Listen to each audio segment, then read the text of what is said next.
protocolar para uma relação mais emotiva e afetiva, e é isso que marca, é isso que toca as pessoas.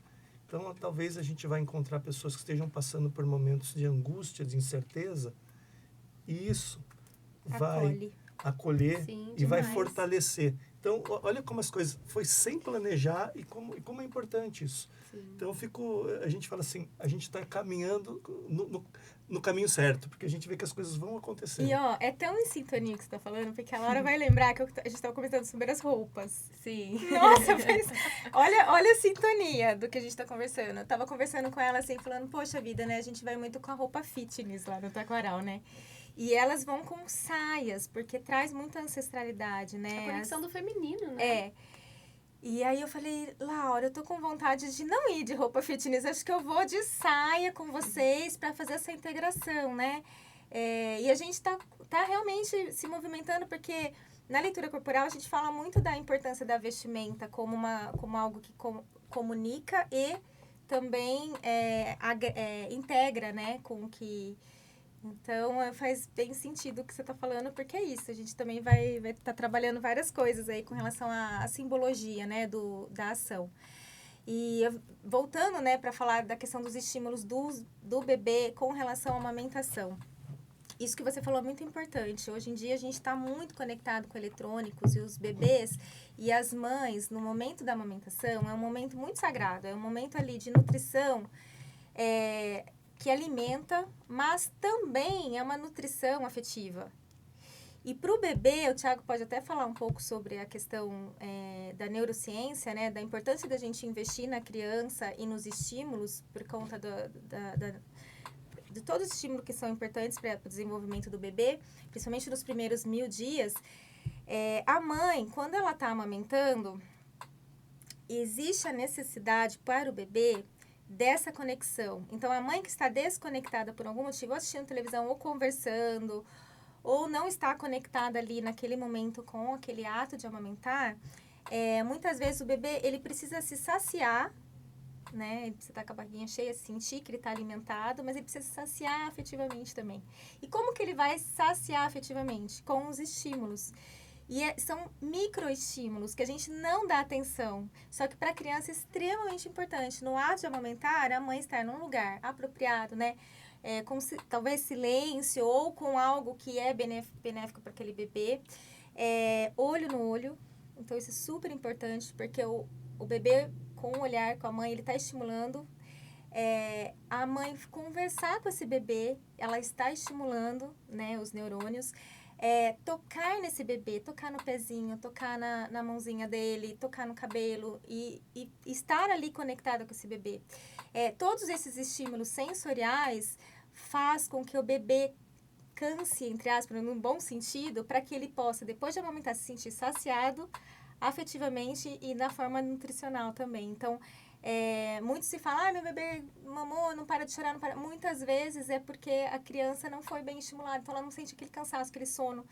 E aí acaba que virando um ciclo. Aí eu já vou entrar na minha área, né? De dar chupeta para poder saciar e tal. Então tem todo um estudo aí importante e aprofundado pra gente falar dessa questão do estímulo. Então as crianças com certeza serão muito estimuladas ali nesse momento. É bem interessante, só um complemento, né? Que dentro da sexualidade, né? Eu trabalho com a sexualidade também. E dentro da sexualidade a gente trabalha o sensorial e a presença. Não tem como viver aspectos da sexualidade. O ato de amamentar é um ato sexual. É um ato, exatamente. É um ato de presença. Sim. Né? E essa questão de estar conectada, né? A visão ali. Então, assim, a sexualidade do bebê já vai sendo trabalhada com esses estímulos de afeto. Né? Quantas pessoas têm dificuldade de receber afeto porque não tiveram esses estímulos, né, desde a infância. E isso é totalmente saudável para o desenvolvimento como ser humano. Né? Então, isso é muito importante, estar tudo ali muito conectado. E a mãe estar em presença, que é o que nós vamos fazer ali no processo de meditação. A Luana vai tocar uma flauta, que é, assim, encantadora. E aí, nisso, é esse lugar da respiração. Porque tá todo mundo muito no automático, nessa correria de fazer tudo espontaneamente, vai fazendo sem perceber. Então, ali, antes de conversar, a gente vai amenizar os ruídos. Não é externo, é os ruídos da mente, né? Desacelerar o corpo. Então, a mulher vai conseguir sentir até melhor os fluidos, acho que do leite, né? Por estar em presença, né? Então, ela consegue sentir isso através da respiração. Então, conecta com o corpo da mãe primeiro, para depois conectar ali com o bebê. Então, tudo isso, assim, é muito importante, né? Esse movimento de buscar uma presença hoje é o que a humanidade está buscando, né? As pessoas pararam, principalmente na pandemia, de toques, abraço, olho no olho, distanciamento. Então, esse evento que reúne, né?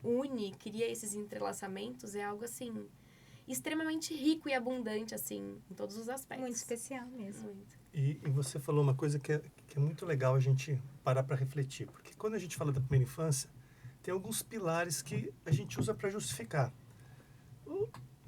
Tem da neurociência, até da economia.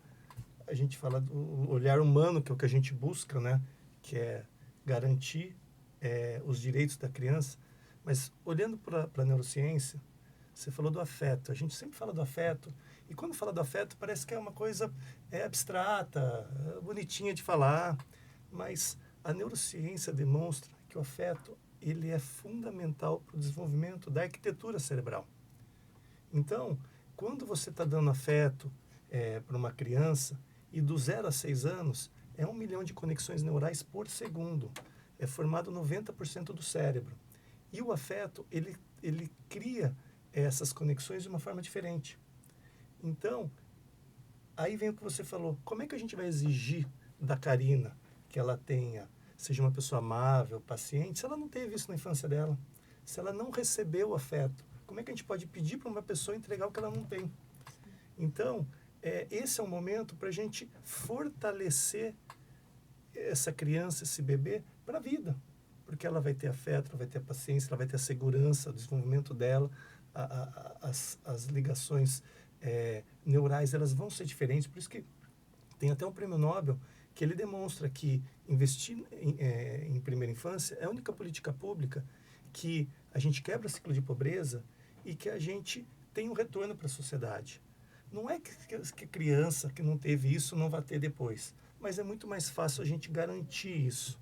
E principalmente os primeiros 1000 dias. A gente estava aqui, a gente fez uma parceria também na semana passada, junto com a Rede Amamenta, com a FEAC, com os diversos setores da prefeitura, sobre a Semana do Bebê, reforçando a importância desses primeiros 1000 dias, que num passado não tão recente era ignorado. Preciso colocar na creche, Deixa chorar no berço. deixa chorar no berço, amamentar para quê? Se tem a fórmula é muito melhor. Então, a gente está quebrando uma estrutura cultural que ficou demonstrado que não é, para a gente voltar ao que você falou. A gente está retornando na sabedoria ancestral que a gente abandonou. Sim. E é legal quando a gente fala da sabedoria ancestral. Outro dia a gente estava numa reunião e cada um puxando a sardinha para um lado e tal. E foi muito legal que quando a gente começou a falar da primeira infância, a gente viu que uniu tudo.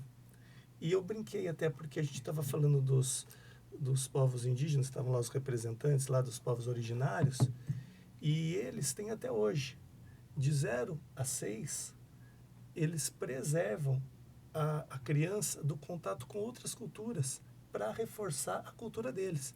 Falei, eles nem precisaram ir para Harvard, já sabiam disso, entendeu? Então, você vê como já tem essa Sim. cultura ancestral sábia que já funcionava, que a gente abriu mão e que a gente precisa retornar. Sim, eu acho importante trazer, já que a gente está falando desse tema e falando de ancestralidade, para desmistificar que a ancestralidade não está conectada a nenhuma religião, tá? Isso.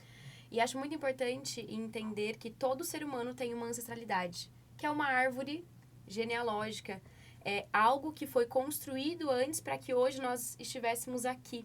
Então, é uma história, né? A nossa ancestralidade são as pessoas que vieram antes de nós, né? E que abriram passagem e caminho para que hoje a gente estivesse aqui fazendo o que nós estamos fazendo, né? Então, por que é um resgate ancestral? Que vem da sementinha nossa. Que vem da nossa semente, né? Lá, você pegou a semente, né? Que é esse lugar de trazer esse resgate, o quanto de movimentos da mulher que tem, dessa questão com o seu próprio corpo, em relação a entender os ciclos Vamos falar de uma questão da saúde, do corpo, os ciclos menstruais, né? De se reconectar, de entender como funciona. Isso tem um poder e uma força muito grande.